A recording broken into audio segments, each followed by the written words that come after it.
kati eno y'entambuza y'obulamu bwo mu bintu eby'enjawulo wano mu pulogulaamu Sumulula. Kale, tuyingiddewo n'ekitundu ekirala kya pulogulaamu Sumulula yakatweyungako. Good morning and we wish you a beautiful week. Wiki ya kusasula bills, so making sure landlord oba tonnazifuna.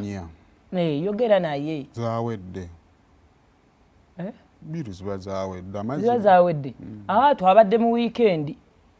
Nga bwe wagambye weekend bwetandika, omwezi ogutandika mu weekend. Ensene ezikulima ofunanga lumu ziba zaddi kati. Kale kakati waliwo report eyakoleddwa bannaffe aba World Health Organization eraga nti abaana abali malnourished.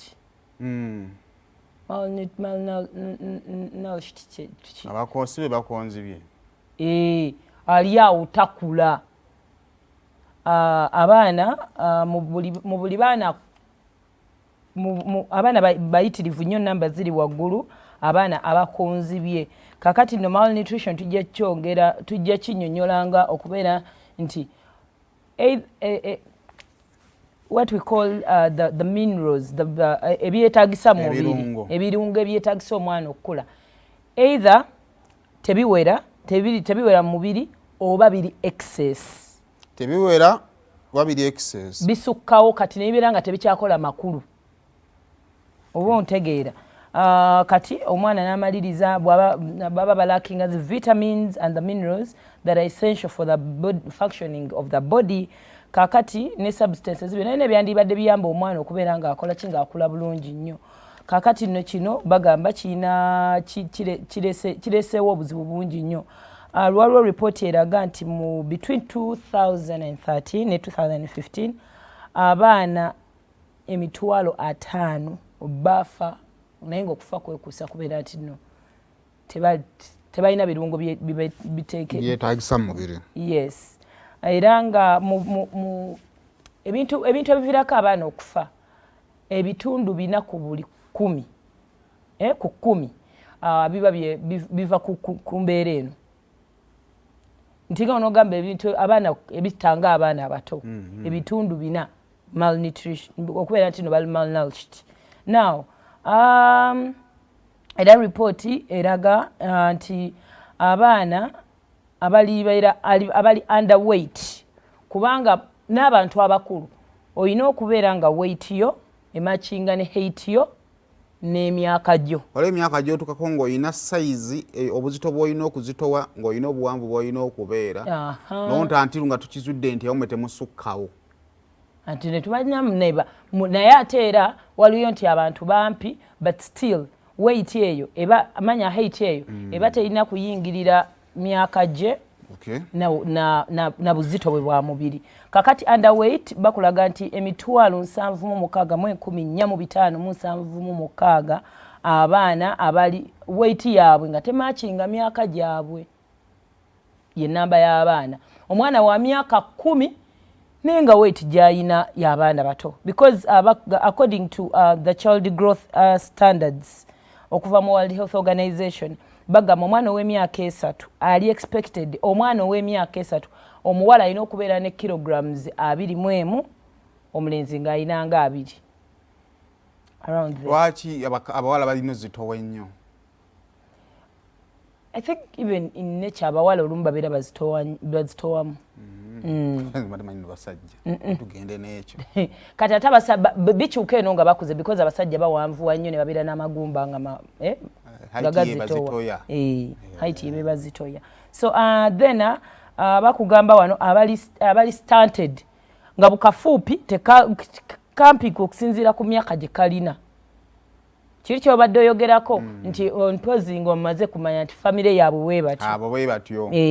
Naye bakulaga nti omwana abeerawo ng'atudde ku myaka milioni 2 ez'abaana beba height yaabwe nga tejja ku myaka gyabwe. Bakugamba omwana wa myaka 8 oyo naye ng'alinga ow'esatu nga alemeddewo. Then tulina abaana nga batini okusinziira ku weight yaabwe, they are too thin.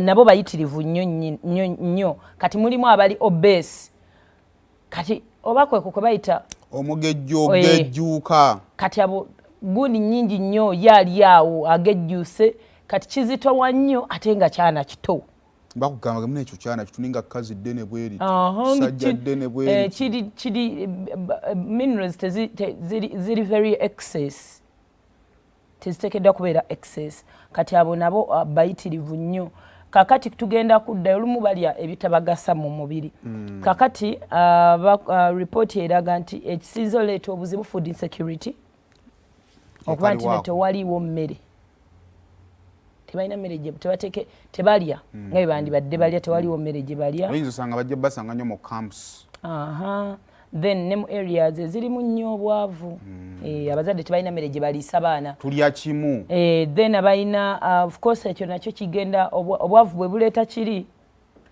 kati mulimu abantu nga nemmere bweri naye nga abazadde ate tebaliwo kulabirira baana nga yandibadde kati nga maama ne taata batamiivu thank you yana no katonda alina engeri gyagemulamu ekintu kati ejja kwesanga nga waliwo kati katugambe kati nga okukola kuno kwatufuukidde ekizibu oli alina azadde nate n'agenda akole kati kaŋŋambe kalinga wulaba kati ng'obulamu bw'abakadama bagala abantu abawangalira eyo naye nga ne waweereza emmere omwana temwalabye ono omukazi omweru gwamulekera omwana ebintu bwebiti process kitandikira asooka mumma mmere nga tannamukola bino bitwala bimu ka video then bayogeddeko ku ensonga endala enkulu abaana okufuna embuto nga bakyali bato maama bw'aba muto ye kennyini ebirungo bye mu mubiri biri enough usually abawala bazaala nga bakyali bato era ajja zaala akaana nga kali underweight tanaweza spices nga kati okuadinga apo eyo gundi eyo ewere kyetaaga hard work ate mu hard work she's already regretting irabanga eyejusa abato bane bakyali ku ssomero kati reda akazadde kali underweight ate naye akyali muto olumu tasobola ka breastfeeding abakyala bakubirizibwa okuyonsa abaana emyezi egisookera ddala mu 6 nga tanagattamu kyakulya kyonna kati oli amuzadde ku myaka 15 ddala amabeere agagenda oyonsa ono omwana agagenda vawa talinaamu na birungo bbeere likola like her milk is not food yet okufeedinga omwana naye yandibadde nga azirina ekisooka ebiseera ebisinga oyinzanga n'obugabirizi tewali taata bwe yawulira nti alina olubutayinza oba yali muto munne n'adduka n'agenda oba taata ayinza okuba yandyagadde ne famire emuyigga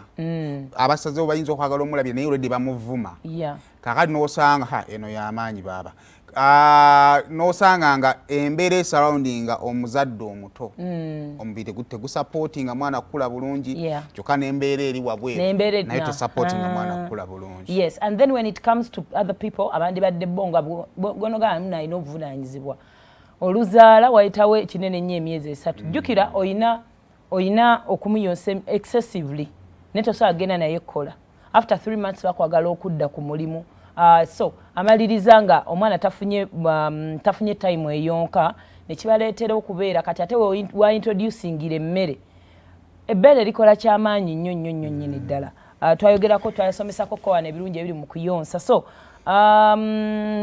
then abamu balwala naddala eyo nga wenkugambye biri nnyo ate ddala mu kyalo ate abantu bafe ab'omu kyalo beesiba nnyo ku bintu by'eddogo omwana ali malnourished mulwadde yagamba omwana ebamuloga amayembe gamunywa nga atandikaawo ebiwuka bwe tuba tutwala abaana bagemesa waliwo stage ebeera nga yakumira naddala abaana nga immunization eno esookera ddala egize kuba omwana oba paka myaka nga 5 muzaire ne bamuwa vitamins ezo agawukawuka abamu balya naye nga n'emmere tekyakola mugaso mu mubiri kuba mulimu alina worms ze zifeedinga bye yandiridde so kyabuvunaanyizibwa abaana mubatwale zaalira omuntu zaala nga otuuse then okuyonsa kikulu nnyo then ogenda mu ddwaliro ababa bisomesa n'obisomesa oli afuna olubuto ate ne yeekweka bye bino omukyala yebagamba agenza mu ddwaliro okunywa ddagala bye bimu bye basomesa okumakinga sure ozaala omwana nga mulamu because kino si kirungi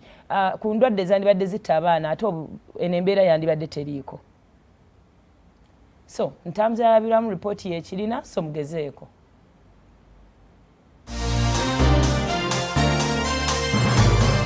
kati eno y'entambuza y'obulamu bwo mu bintu eby'enjawulo wano mu pulogulaamu Sumulula.